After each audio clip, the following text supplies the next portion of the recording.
decíamos, el sistema de control longitudinal del flujo que va a escurrir a través de los taludes de corte va a tener que ser necesariamente con cunetas, elementos que tienen que además ser impermeabilizados para poder proteger de mejor forma ese flujo. Aquí, como veíamos, el sistema de, bueno, la representación de un sistema de riego en el que la margen derecha, si lo estamos viendo así de frente, la margen derecha de este canal, a su vez tiene la cuneta al lado izquierdo del sistema principal.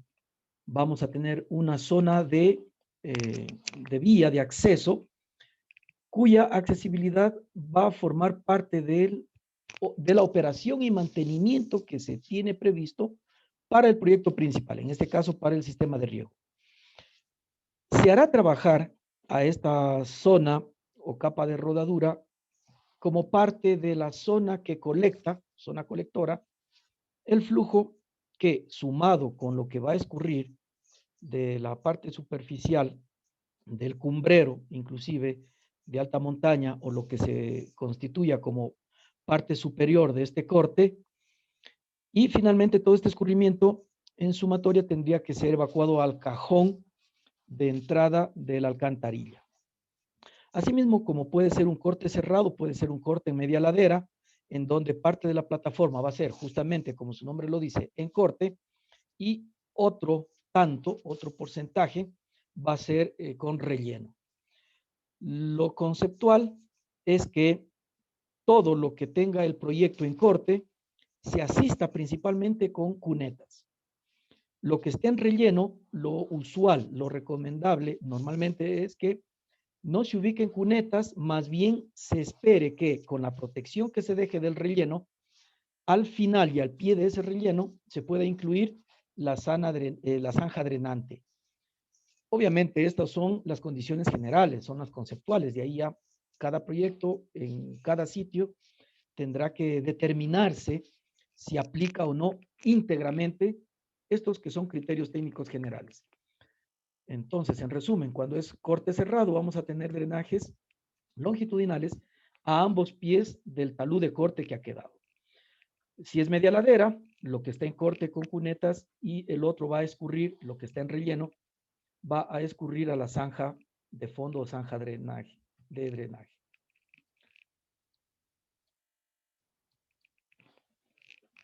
Comentábamos también que el sistema para controlar el nivel freático normalmente es a través de paquetes filtrantes que a su vez tributan al tubo ranurado, y todo esto en una zanja de drenaje.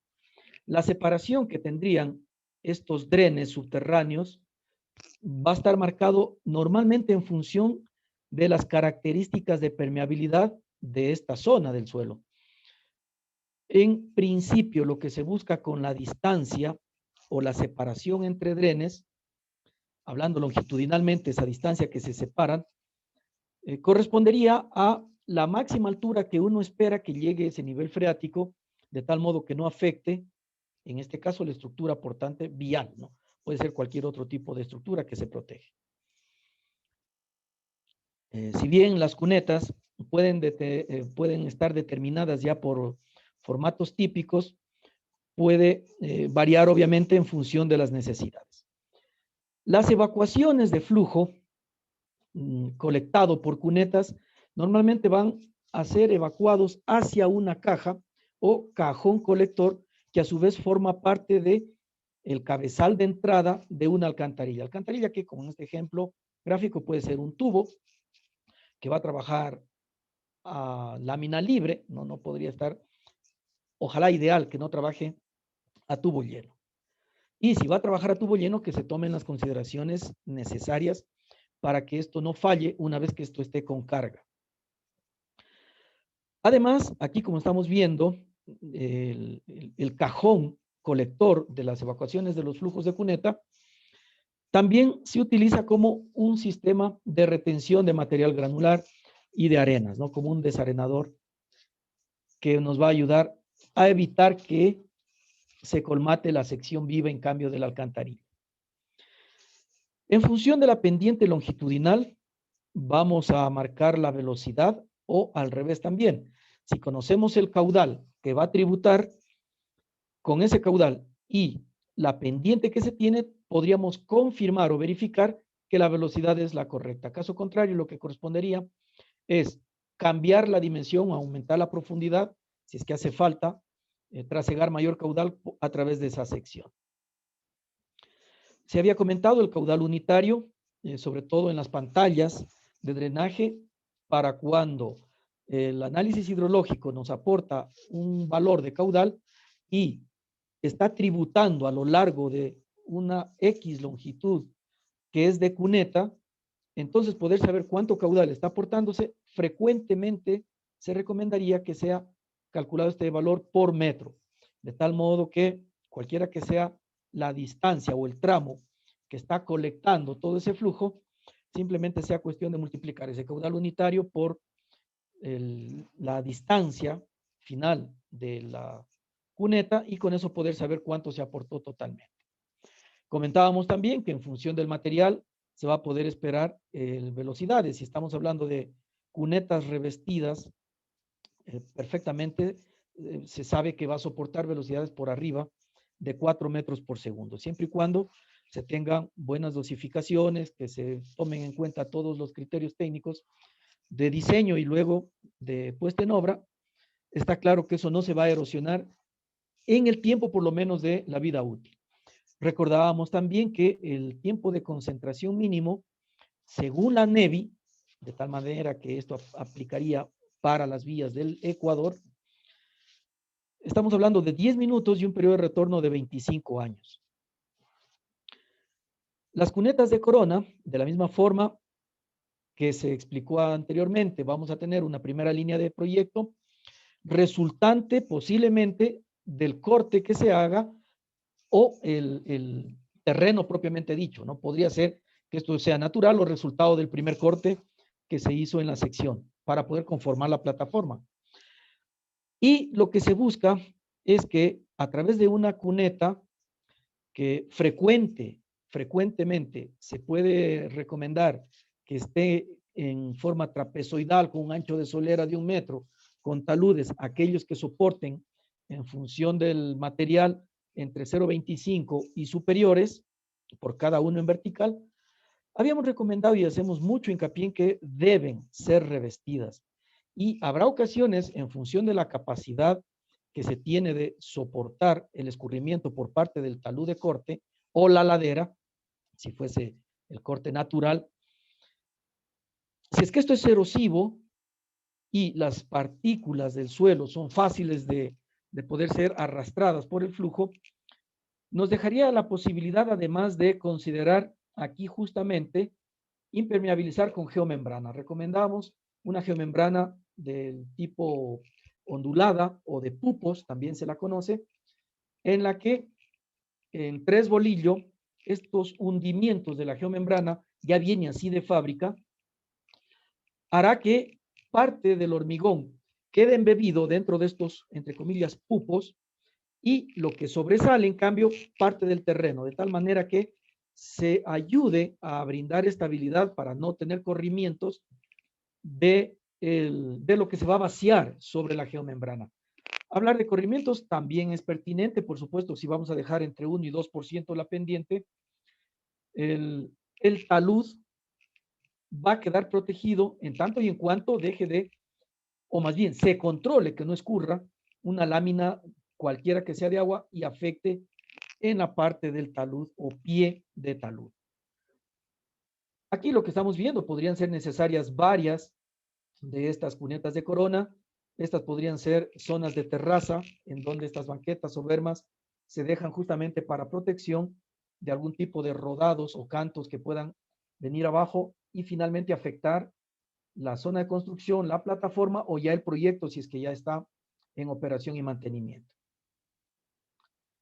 La zanja de corona, como veíamos, sería frecuente 1 metro de separación a la parte más alta, lo que sería 50 de profundidad, aunque si ustedes toman normativa de nuestros vecinos, tanto el norte como el sur, ellos recomiendan en cambio solera de 1 metro, ¿no? Solera de 1 metro de ancho.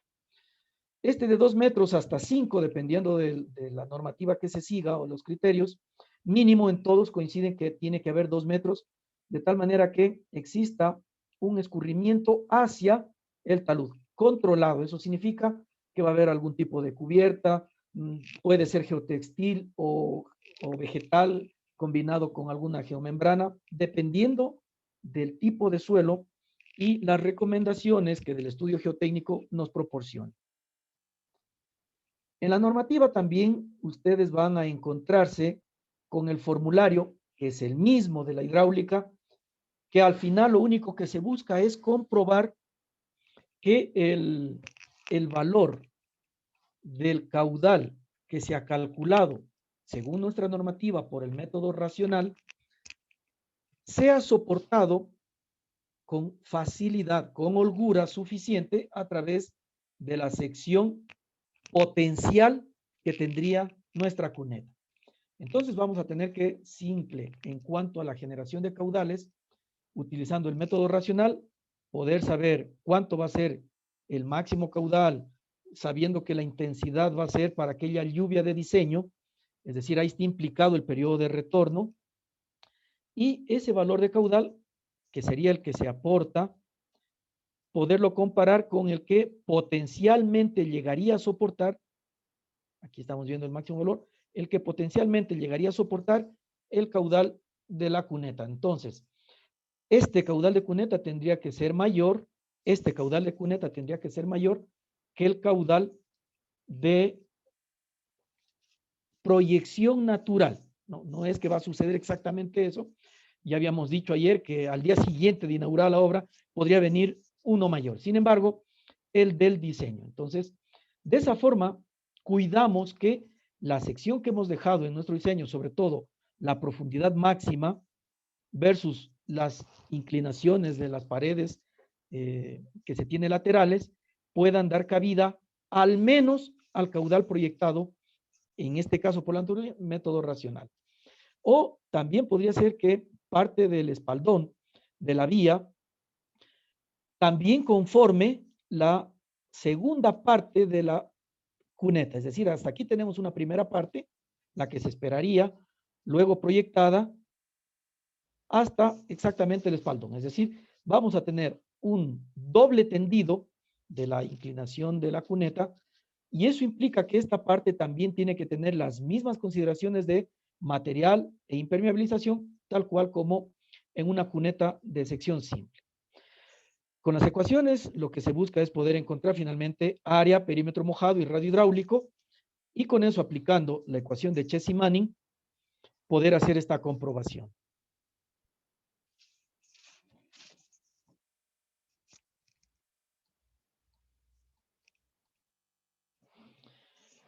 En el mismo documento de la NEVI, ustedes se van a encontrar con tablas propuestas para poder seleccionar el coeficiente de rugosidad para la ecuación de Chess-Manning.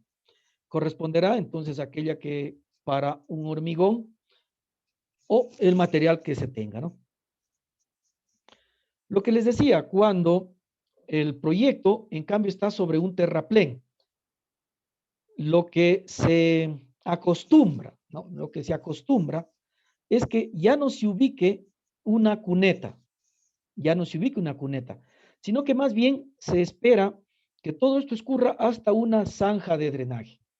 Esta zanja de drenaje tendría que tener las condiciones suficientes como primero, para soportar todo este escurrimiento que vendría desde la media vía hacia esta parte del relleno.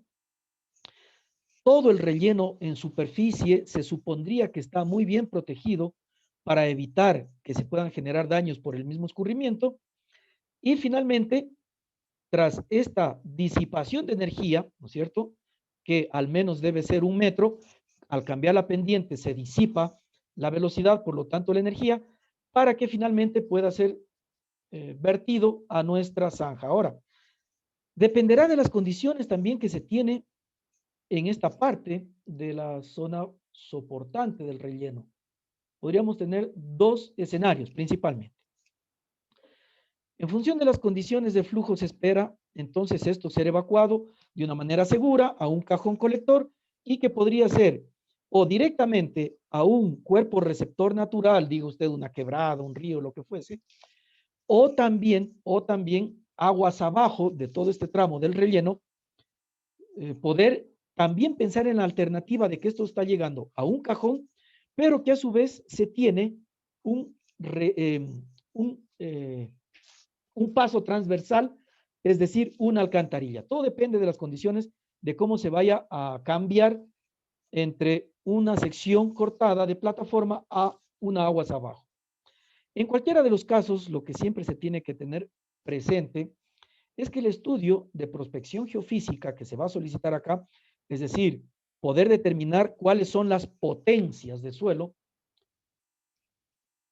cuáles son las potencias naturales, es decir, espesores naturales que se va a poder tener y cuáles son las condiciones de filtración que tiene ese suelo. Es decir, la potencia, la mayoría de veces se lo va a conocer como HF, considerar que no es pérdida de carga, en este caso es potencia, es decir, el espesor para la cual esta condición de permeabilidad está siendo válida en ese espesor. Ese resultado más las condiciones de la lámina permeable y el movimiento que se tenga del nivel freático van a marcar la condición del tipo de drenaje y el revestido que se va a pensar para esta zanja también. Está claro, sí, el sistema es una roca, el sistema portante es una roca y el flujo no va a afectar al proyecto. Está claro que la mayoría de las veces nadie va a recomendar que esto sea impermeabilizado, ni con geomembrana, ni cosa por... Inclusive se podría esperar hasta siembra de vegetación en todo, por lo menos lo que correspondería a la zanja, para más bien aliviar la velocidad de recorrido por la cuneta. De nuevo, eso va a depender de las condiciones que se tienen en la parte inferior. Otra podría ser que ese percolado también esté siendo característico para una evacuación hacia una quebrada o un río, no tendría ningún inconveniente. Y, en cambio, si las condiciones geológicas y de mecánica que tiene este suelo evitan o más bien nos recomiendan que evitemos que este flujo percole, de nuevo, la misma recomendación que se daba para las cunetas de corona, que tiene que ser impermeabilizado, no solo con un hormigón, inclusive pensar en esta geomembrana de pupos, en fin, bueno, de tal manera que sobre esta se pueda vaciar el revestido.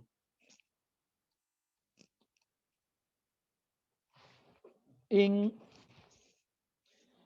la vía a la costa, para ir a la península de Santa Elena, varios kilómetros de aquella vía, de aquella parte de la Panamericana, inclusive gran tramo de esta, se puede encontrar cunetas que no tienen, y justamente lo que acaba de recomendar hace un instante, que no tienen ningún tipo de revestido. Y más bien, a propósito, ha sido sembrado un tipo de pasto que sea primero muy resistente y luego muy resistente al corte, al mantenimiento. Por ahí normalmente pasa el tractor de poda con frecuencia para poderlo garantizar en un tamaño de hasta 2 pulgadas, dependiendo de la especie y de la época del año, de tal modo que esta cuneta, a propósito, ayude a percolar gran parte de este flujo que viene desde la media vía, además del arcén o el espaldón, lo que fuese, y este flujo finalmente va a ser controlado, regulado y asimismo transportado de manera segura a través del drenaje subterráneo. ¿De qué va a depender? De nuevo, de las condiciones en cada sitio. No todas las vías van a poder llevar una cuneta sin revestir o van a tener una cubierta vegetal. No, de ninguna manera estamos diciendo eso, pero en cambio sí van a existir zonas que por la gran capacidad que tiene el suelo, por ejemplo, para drenar, dígase cualquier tipo de combinación de suelo limo arenoso, que permita que este flujo no cause daño y que en máxima temporada invernal la lámina a la cual va a llegar la cresta del nivel freático tampoco se acerque como para tener algún tipo de impacto negativo en la estructura portante de la vía o del proyecto lineal que sea. En ese sentido, entonces, tenemos aquí mismo en nuestro país varios sitios en donde las cunetas normalmente no son revestidas por estas condiciones que estamos conversando.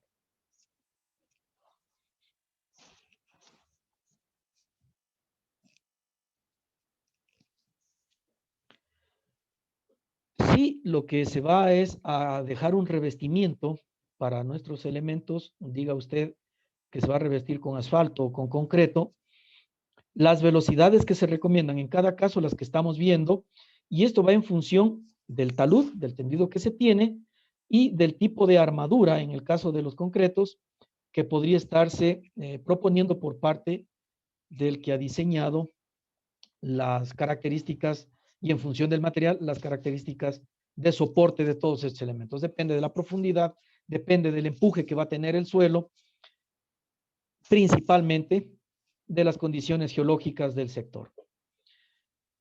Otro de los ejemplos, en la misma vía a la costa, podemos encontrarnos primero con que ya no hay aporte de medias vías, sino que más bien por el peralte de la vía, todo está escurriendo hacia la cuneta interna de la curva. Sin embargo, eso no significa que más en el abscisado o en el avanzado, arriba o abajo del punto de cambio, en este caso, de pendientes de doble vía o doble aporte tributario a las cunetas, hablando ya en términos hidráulicos, a cambiar a una sola tributaria, que sería la cuneta interna, no significa que por el otro costado no se tenga que construir algún elemento, primero de trasiego, que podría tener agua fluyendo arriba o abajo. Y luego las condiciones de escurrimiento que se esperarían en los cortes o en las laderas que hayan quedado normalmente después de la plataforma. Aquí, 1 metro a 1,5 metros que se deja, normalmente se atribuye que este flujo va a ir a ser controlado por la parte subterránea. Y de nuevo, si las condiciones son de fácil permeabilidad, no habría para qué preocuparse respecto de los drenes e iría únicamente el dren que por el DONAN o el método de cálculo de la separación del drenaje se pueda concebir. Caso contrario, si inclusive el suelo es de muy alta permeabilidad, ni siquiera haría falta. Y luego, como vemos aquí, no solo las cunetas van a ser de sección triangular. Esto va a depender, por supuesto, del caudal que se requiera para las máximas proyectadas, ¿no? Al final, todos estos aportes van a llegar al cajón de entrada. En este caso no vemos un cajón, simplemente vemos un cabezal de alcantarilla, a la cual frecuente es que, a ver si hacemos un acercamiento, y dado que aquí no está, este constructor posiblemente no pensó, o el diseño estaba así, dejar aquí justamente las secciones para que puedan llegar las cunetas, justamente, ¿no? En este caso, se esperaría ya en algún momento, cuando en esta vía las lleguen a construir, estas cunetas estarían tributando a esta parte del muro de ala de la alcantarilla. Por ambos lados, dependiendo de las pendientes que se tiene, si tenemos aporte por ambos sentidos, entonces estos caudales los tendríamos que sumar a lo que además, esta es la otra cuneta, si es que las pendientes dan, estarían aportando y sumaríamos con lo del escurrimiento total que a esa alcantarilla se ha determinado por la cuenca tributaria. Aquí vemos que no han dejado en el encofrado. A veces se olvidan o es muy fácil hacer el vaciado de todo y después pedir que se pique esto, ¿no? Alterando un poco la resistencia, sobre todo, del muro de ala. Al hablar de las alcantarillas, en componentes podríamos ver las condiciones de entrada, que frecuente es tener una transición, si es que vamos a cambiar de un canal que viene fluyendo, trasegando una cantidad de agua y se obliga a pasar en la distancia de la transición con 12.5 grados de convergencia de ambos lados a la sección final que pueda tener nuestra alcantarilla, que podría ser de cajón, rectangular o hasta circular. Para cualquiera de las condiciones, entonces va a haber una transición de entrada, lo propio en la salida. Asimismo, un revestido zampeado que forma parte de la entrada como de la salida. Además, aquí faltaría proyectar los muros que en consideración, también denominados muros de ala, van a dar seguridad en los laterales. Perdón. Aquí, además, obviamente, el ducto que va a ser de paso por debajo del proyecto lineal, considerando que este preferentemente tenga una pendiente de autolimpieza. Por supuesto, todo va a depender de la zona en la que estemos. Si estamos en una zona en donde la geomorfología de toda la zona tiende a ser plana, se dejará una pendiente mínima del 5 por 1000. Si en cambio estamos en zonas de montaña, donde se facilita poder mover las pendientes a gusto y decisión hidráulica de lavado o autolavado, pues perfectamente se puede considerar pendientes de tal manera que se evite a toda costa que la altura de agua que se genera, que se considera, aquí viene otro artificio de cálculo, que se produce un HS a 2 metros de la boca de entrada de la alcantarilla, que este valor por ningún motivo se acerque a lo que sería un ahogamiento a la entrada. Caso contrario, se debería considerar este valor de carga, aquí lo denomina A, para poder considerar sobre todo las uniones que van a trabajar a presión, así sean escasos 8, 10, 20 centímetros, lo que pueda ser igual es carga para la cual normalmente el diseño se contempla para que trabaje a superficie libre. Si va a trabajar a carga, las uniones deberían tener atención principal, ¿no? Atención muy especial y sobre todo en los labios que se van a empatar con los cabezales y el pie, que tendrían que ser bastante herméticos para evitar que el flujo se percole a través o por debajo de lo que sería la obra. Y aquí es frecuente en nuestro entorno poder poner un par de casos clásicos de lo que le sucedió en la vía Loja-Catamayo, por ejemplo. Ahora hay una variante en la que las condiciones de esa realidad, de ese entorno, fue que el flujo, obviamente, que se genera del escurrimiento de toda esta microcuenca que puede estar por aquí tributando, obviamente digo, no fue suficiente el sistema de análisis que se haya hecho en su momento y luego el constructivo, porque finalmente, ¿qué sucedió? Que toda esta masa líquida circuló por abajo de toda la obra de drenaje de este tramo de alcantarilla,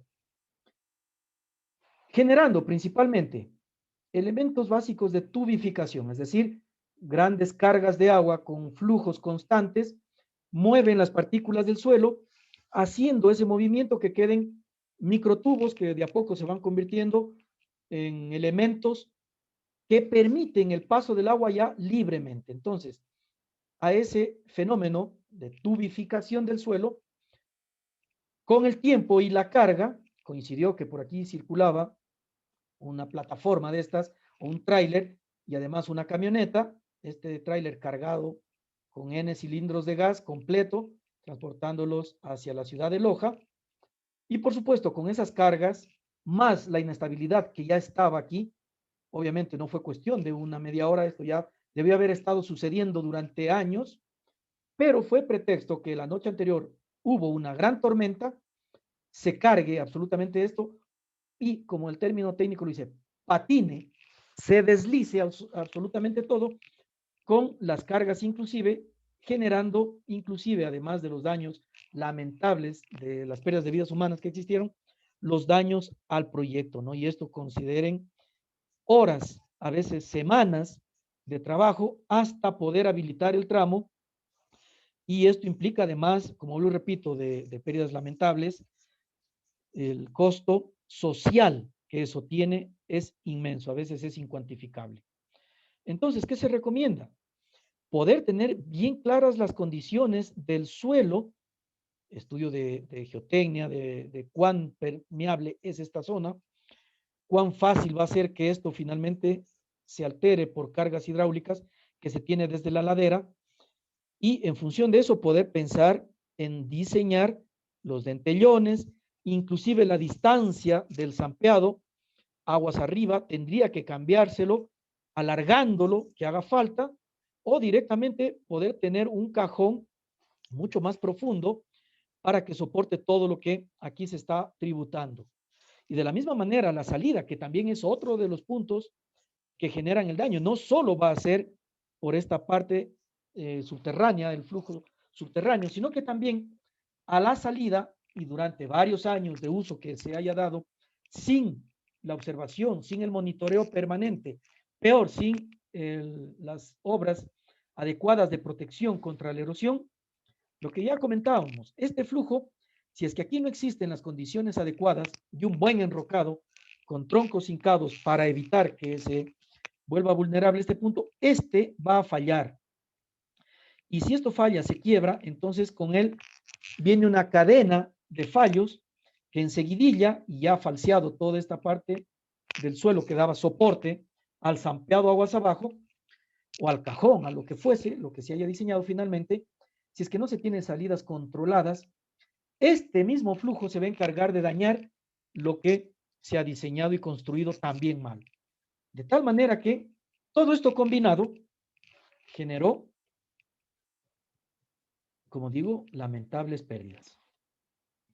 Hay varios casos en la Loja Zamora, la que me comentaban ayer ustedes mismos, en la Valladolid, etcétera, ¿no? Mucho de esto tiene que ver con el control del drenaje. Alguien pudo haber salido en televisión y decir, es que se debe a la falla geológica. Otro de los términos que a veces, no sé si por quererse un poco lavar las manos y pasarle el problema a la naturaleza, como que dicen, si es falla geológica, entonces ya no podemos hacer mucho. Y normalmente, y esto conversado y ustedes en sus materias de geología y de geodinámica lo habrán profundizado de mejor forma, la mayoría de las veces lo que se malentiende como falla geológica no es tal, sino que más bien son flujos superficiales y subterráneos que están mal controlados, que no están técnicamente evacuados y que más bien esto carga, satura y vuelve dinámico justamente aquel elemento portante del proyecto, en este caso vial o lo que fuese un sistema de riego. Entonces, no todo hundimiento es una falla geológica, de ninguna manera. De tal manera que, por ejemplo, aquí lo que se está viendo, ¿no? Aparentemente por falla geológica se produjo el hundimiento y entonces falló la alcantarilla. De ninguna manera, el asunto puede ser más bien que el flujo de toda esta gran ladera o montaña que está escurriendo, no todo está ingresando por el sitio que se supone, al menos desde la infraestructura, que debería ingresar. Como decía algún profesor nuestro, decía, el agua no sabe por dónde tiene que ir. Más bien, las fuerzas de gravedad la conducen por donde el peso le permite. Y entonces, claro, si la obra de infraestructura queda muy por arriba de donde está el flujo, no va a servir de nada. Y peor todavía, va a ser peligroso en el tiempo. Se podría esperar entonces hablar de consideraciones para el diseño propiamente del paso de agua, del drenaje transversal. Por un lado, y muy importante, poder saber cuál es la pendiente, sobre todo de llegada, lo que se convertiría en un cono de deyección para la alcantarilla, ¿no es cierto? Desde toda la ladera tributaria hasta llegar a la boca mismo, al cabezal de entrada de la alcantarilla, vamos a tener que cuidar mucho de esa pendiente. Si es que en ese tramo de llegada, de deyección a la alcantarilla que se está diseñando, se determina que ese tramo tiene pendiente de flujo erosiva, corresponderá entonces hacer una corrección longitudinal ya de ese tramo final para evitar erosión. O lo contrario, si es una pendiente, en cambio, muy reducida, que está generando sedimentación, tendríamos que controlar todo ese sedimento mucho más arriba, aguas arriba, de tal manera que, en cambio, todo lo que se piensa como material erosionado no llegue al punto más bajo a obstruir las alcantarillas, porque es clásico en un sector como el nuestro, en la región sur del país, lamentablemente, que la mayoría de las secciones de las alcantarillas, digo lamentablemente, están o colapsadas o apenas sirviendo para que por ahí circule algo del flujo que va de ladera a escurrir o que se va a tributar. Y entonces, ¿a qué se debe eso? A condiciones de desatención principalmente. Y va a todo nivel, no solo aquí en el proyecto lineal. Primero, desatención a nivel de conservación de cuencas. A veces hay salvajismo en la deforestación y peor todavía en la explotación ilegal de minerales, desde los mismos pétreos para la construcción hasta metales preciosos. Cualquier actividad minera ilegal va a afectar muchísimo y muy negativamente a la estabilidad, primero del cauce, del flujo, que no haya arrastre de sedimentos, etcétera. Entonces, el primer componente de lo que se esperaría se pueda empezar a regular y en algunas zonas con urgencia, control y reingeniería de cuencas hidrográficas, por un lado, reforestar, forestar y quitar todo tipo de explotación ilegal. Y peor si fuese legal, eso significa que con bendición estatal se está generando daños masivos, posiblemente sin estudio. Luego, otro de los componentes también que tiene que ver muchísimo con lo de las condiciones hidráulicas de la alcantarilla, al dar conservación de cuencas, tendríamos que ver lo que ya dije, corrección longitudinal del cauce, y luego pensar en la pendiente natural que tenía exactamente a lo que está atravesando el proyecto lineal. A toda costa se recomienda seguir al menos la pendiente natural que se tenía en esa zona. Al menos. Considerando pendientes supercríticas en las que por altas velocidades vamos a tener el cuidado en cambio a la salida de este elemento de poder disipar correctamente toda esa carga cinética que a propósito o por seguir la pendiente natural se está considerando como punto vulnerable de las mismas obras de evacuación. Otro de los aspectos entonces la pendiente tanto del cauce a la llegada como en el desarrollo mismo de la alcantarilla. Bueno, las profundidades de agua, los tipos de entrada que podrían ser, en resumen, una zona tal que ayude a disipar el salto hidráulico que generaría, por ejemplo, una rápida, ¿no es cierto? El cajón de llegada de la alcantarilla sería el primer elemento disipador de la salida de la rápida, primera cosa. Otra, que se pueda dejar la longitud suficiente como pozo amortiguador para disipar esta energía. Entonces ya vamos, o con una caja, o con una poza o colchón disipador, antes de entrar en sí al mismo ducto de alcantarilla. Y lo propio a la salida, ¿no? Tener cajón de salida para a la vez que está colectando los flujos de las cunetas, asimismo disipar la carga a la hora de la evacuación. También le conocen cajones de alivio. Y especial cuidado en analizar el remanso, tal como lo hemos estudiado por cualquiera de los métodos, el más sencillo, el que usted quiera aplicar. El remanso nos va a marcar las longitudes. Por ejemplo, se ha calculado la longitud de remanso entre la entrada y la salida de la alcantarilla y resulta que la S2 que se puede estar produciendo ahí ni siquiera alcanza a todo el ancho de la alcantarilla o de la plataforma que se dejó para el proyecto vial. ¿Qué debemos hacer hidráulicamente? Primero, si la longitud es mayor, la longitud de la S2 o de la curva que se tenga como perfil hidrodinámico es mucho mayor que la plataforma, no habría ningún inconveniente, hablando desde el punto de vista hidráulico, que esa alcantarilla tenga una mayor longitud y que los cabezales queden mucho más distantes que exactamente el punto de llegada de las cunetas. Sería simplemente cuestión de derivar con canales de alivio el flujo de las cunetas hasta los finalmente sitios de cabezales en donde quedó las entradas y salidas de la alcantarilla. Primera cosa. Otra, vamos a suponer que no hay el espacio ni el dinero suficiente como para alargar tanto el ducto de la alcantarilla respecto de la plataforma propiamente dicha del proyecto lineal. Entonces, ¿qué acontecería? Tener los elementos de disipación suficientes para que, a sabiendas de que el perfil hidrodinámico requeriría mucha más distancia, en una menor distancia poder disipar, como de nuevo, a través de pozas amortiguadoras o colchones. En resumen, vemos que por ambos lados es fácil poder tener elementos de disipación, por ambos lados de la alcantarilla, por favor, por si acaso, es tener frecuente zonas de disipación de estas cargas cinéticas. Bien, para luego poder pensar, ahora sí, ya en un caudal máximo, pensado en lo que en la tablita de las NEVI, de las normativas, nos indican un caudal de diseño y un periodo de retorno y un periodo de verificación. Para el periodo de retorno, un caudal de diseño y para el periodo de verificación, el caudal de comprobación. Entonces, vamos a tener dos valores al menos que calcular siempre para diseños de obras de drenaje en proyectos lineales. El primer, vamos a suponer, estamos hablando de caminos de menor importancia y queremos hacer el cálculo hidrológico para una alcantarilla. ¿Qué caudal va a circular por ahí?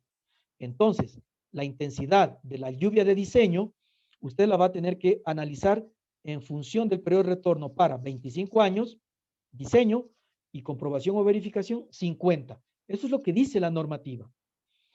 A eso, además, usted le puede aumentar o incrementar el porcentaje por el R porcentual, es decir, la probabilidad de fallo que también en las mismas normativas nos proponen, lo cual, lo que inicialmente pudo haber sido para 25 años, con un 50% de probabilidad de seguridad o de fallo, este se estaría elevando a 37 años, por ejemplo, ¿no? Y así sucesivamente en función de lo que sea la consideración del periodo de retorno. ¿Y en función de qué está esto? En función de la importancia que se tiene hablando desde el proyecto y sobre todo hidráulicamente. La importancia hidráulica a veces se resume en función de la sección viva final. Ya lo vamos a ver en la tabla como lo presenta la normativa. Con el caudal, entonces vamos a poder determinar las profundidades de agua a 2 metros antes de la boca de entrada. Hay quien recomienda a 2 metros después de la boca de entrada. Eso perfectamente se puede hacer con un perfil hidrodinámico, el cálculo, y sobre todo poder saber en dónde está la profundidad crítica para comparar con el tirante de salida. A toda costa se busca que no haya ahogamiento ni a la entrada ni a la salida, hasta el caudal de verificación, es decir, que podamos llegar a un 80% la relación, si es circular y entre D, ya ganaríamos muchísimo al caudal de verificación, no al de diseño. Bueno, la pendiente, la que ya habíamos comentado, el aspecto natural es el que rige. Perfecto, lo que se ha comentado ya. Justamente aquí, esta nomenclatura de la tabla de las normativas, ustedes las van a encontrar siempre así, es el libro 2, para el periodo de retorno y el riesgo de falla según la vida útil. Entonces tenemos vida útil 10, 20, 25 y 50 años y el R porcentual del riesgo que tendría o probabilidad de fallo que tendría, por ejemplo, si estamos con 25 años, al 50% deberíamos analizar para 37 años y verificar para 73. Eso es lo que más vamos a tener que recordar, sobre todo para que por lo menos tengamos un R porcentual del 50, ¿no? Ya obras mucho más importantes, digo usted, elementos como una presa, un azud, o inclusive más intenso en cuanto a inversiones y problemas que podría tenerse aguas abajo, una presa de gran profundidad o alturas. Entonces está claro que lo que tendríamos que hacer, primero que esto va a estar por arriba de los 457 años, lo mismo que se recomendaría como para un puente, ¿no es cierto? En adelante, 500 años, hasta 1000 años, diseños hasta 3000 años, por supuesto, en función del riesgo que se debería contar y cubrir. De nuevo, siempre vamos a caer en lo mismo, la explicación. Aunque sea que usted diseñó para una vida, un periodo de retorno y tuvo el presupuesto para hacerlo, a 1000 años, nadie quita que al día siguiente de la inauguración venga la del 1001. Así que en hidráulica siempre, siempre, siempre se tendrá que pensar que en algún momento todo lo que hemos hecho con mucho esfuerzo en diseño y construcción, algún momento, tarde o temprano, lamentablemente va a verse vulnerable. Inclusive en el peor de los casos va hasta fallar. Alguien muy bien nos hacía el comentario de qué pasó con el sistema de alcantarillas de la avenida X y la avenida Y que bordean a la ciudad de Loja en estas últimas recientes pasadas tormentas o de máximas avenidas. Lo mismo, ¿no? La explicación sigue siendo la misma. No es que alguien, como dicen en Loja, se jaló diseñando o se jaló las cuadras, dice por ahí otro comentarista de radio, ¿no? ¿Cómo puede ser que ingenieros de gran experiencia hayan cometido errores elementales como para ver que el diámetro era muy pequeño comparado con la máxima tormenta o el río que va a pasar por ahí? Sí, a veces es muy fácil decir cosas así, ¿no? Cualquiera lo puede decir y en cualquier momento y en cualquier ámbito. Sin embargo, una respuesta técnica a este argumento sería, claro, se diseña para un caudal máximo y se verifica para este caudal. Periodos de retorno, aquí están en la normativa. Si el dueño del proyecto quiere que me vaya por arriba de los datos y de los valores que dice la normativa, perfectamente se puede hacer. Con mucha facilidad, por supuesto. Sería cuestión de un oficio bien firmado y sellado del fiscalizador y a veces hasta del administrador. Y con eso, perfecto. En vez de 50 le ponemos 500 y ya está. Y entonces, en vez de 2 alcantarillas de 1,20, podríamos terminar con cajones, inclusive con puentes. Por supuesto que sí. ¿Pero qué implica eso? De nuevo, don dinero. Si hay dinero suficiente, hagámoslo con gusto. Perfecto, bienvenido. Bien, vamos avanzando un poquito entonces con respecto de las otras tablas del retorno, del periodo de retorno para diseño, ¿no? Lo que comentábamos. Un aspecto importante, hablando hidráulicamente, es la sección que tenemos como alcantarilla, por ejemplo. Si es mayor o menor a 2 metros cuadrados, entiéndase el periodo de retorno para diseño, entiéndase aquí para verificación. 50 o 100, 100 o 150, caminos y carreteras respectivamente. O un terraplén mayor a 10 metros, ¿no es cierto? Ahora, si la alcantarilla va a tener una sección menor a 2 metros cuadrados y estamos en un camino, que se podría suponer de menor importancia que una carretera, entonces 25-50. O también combinando con riesgo de falla y en función de la vida útil, se proyecta 50 años para carreteras, 30 para caminos. Entonces, ¿qué deberíamos pensar? ¿Cómo ha crecido el entorno después de 50 años? Y proyectar qué daños podría generar la obra que estamos construyendo o diseñando para lo que se acomode, para lo que se permita que se erija aguas abajo de los elementos. Con esas respuestas usted podrá recomendar inclusive a su fiscalizador, a su dueño de obra, elementos como para poder justificar otro tipo de dimensiones, otro tipo de obras inclusive. Saltar de una alcantarilla a un puente, por ejemplo, sería lo primero. Los valores de pérdida de carga, tal como se lo ha venido haciendo en hidráulica, siempre va a ser el delta de las cargas de velocidad. En este caso, en valor absoluto, si es que vamos a considerar indistintamente mayor valor, menor valor, o directamente el de mayor valor al inicio, restado el de menor valor, y por un coeficiente que va normalmente en función de 0.1 hasta 0.7, dependiendo de la forma. Aquí vemos hasta 0.5, por acá ya hasta 0.7, en función de, por ejemplo, la bocina y el tipo de abocinamiento que se tiene a la entrada y a la salida de las alcantarillas a través de los muros. Todo esto está muy detallado asimismo en la normativa y aquí me quedo con la explicación principal. Luego ya se puede uno tomar cualquier hoja de cálculo o cualquier programa, meter datos, sacar datos, imprimir láminas. Sí, pero hacemos énfasis en el fundamento, en los criterios, que de alguna manera ojalá les puedan servir de algo. Como les indicaba, desde la boca de entrada hacia aguas arriba va a estar este valor del tirante HE. Lo compararíamos con el tirante crítico no siempre se va a producir exactamente en la boca de entrada, a no ser que ahí se esté provocando un nudo de control.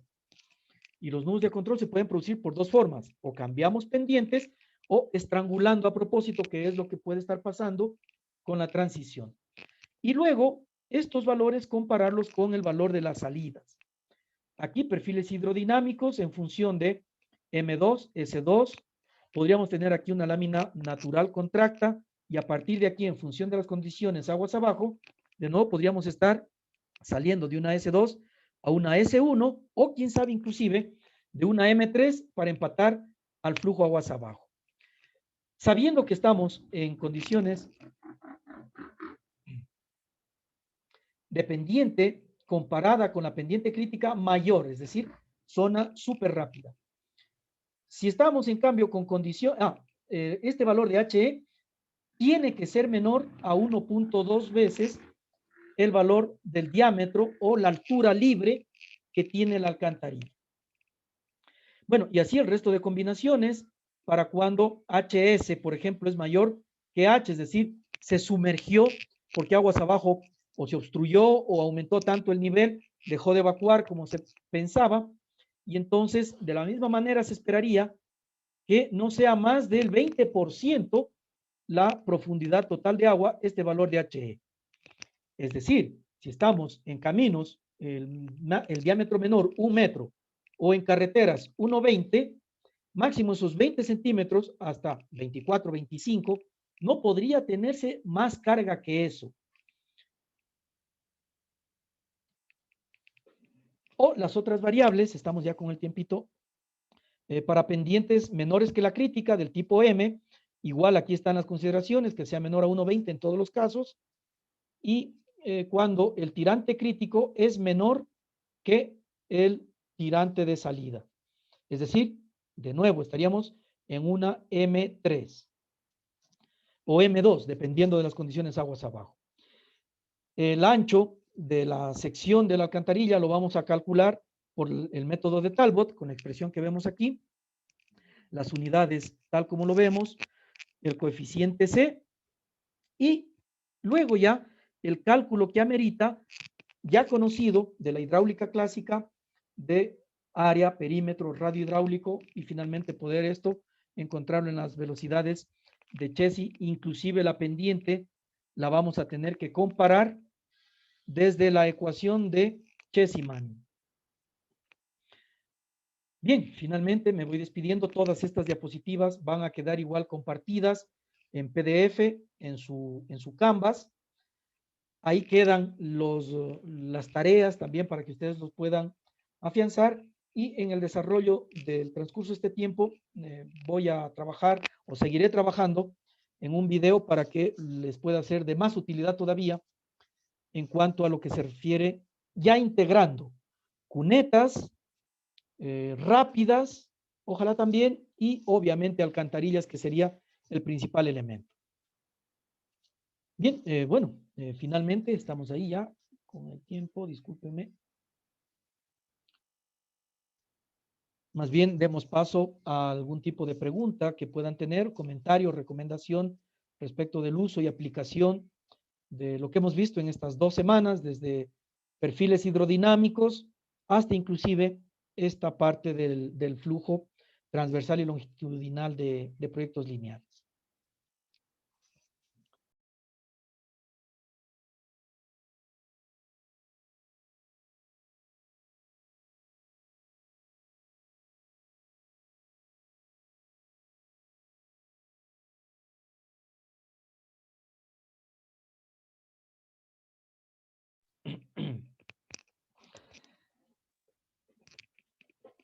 Ayer compartíamos por este chat también el enlace al grupo de WhatsApp, en donde vamos a estar los 2 profesores y los 3 o 4 grupos que existen de esta materia. Por favor, inclúyanse y participen en este grupo con este enlace.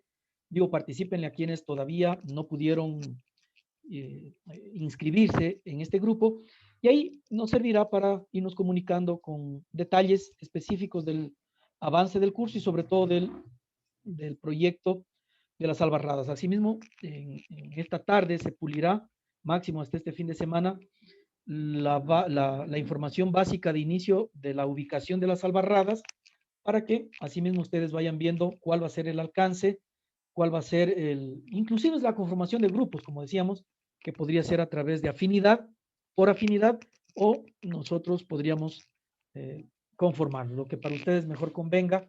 Inclusive el número de estudiantes ya se confirmará en este documento, que va a estar también subido en el Canvas de los 4 grupos del curso.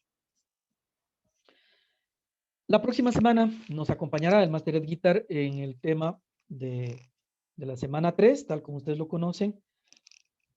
Y conmigo nos veríamos en la quinta, aunque en la cuarta también, para las evaluaciones de estas primeras 3 semanas, ¿no? Ya se cumple el primer mes y con evaluación mensual. Y luego continuaremos con, si Dios quiere y todo va bien, la semana 5, 6 y 7. Y luego el examen bimestral. Bien, muchísimas gracias.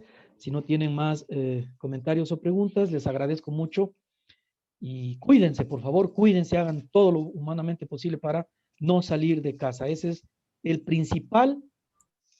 la principal cura, yo creo que es esa. Y si alguien trae alguna funda o víveres, lo que sea, ayuden por favor a su familia a desinfectarlos absolutamente bien. Nuestro anhelo es poder seguirnos viendo muchos años más, ojalá si Dios quiere. Y para eso hay que poner de parte. Y siempre con civil en el corazón, muchísimas gracias, no les robo más su tiempito. Cuídense. Ingeniero, Adelante. una ¿Sí? pregunta antes de Claro. acabar, disculpe.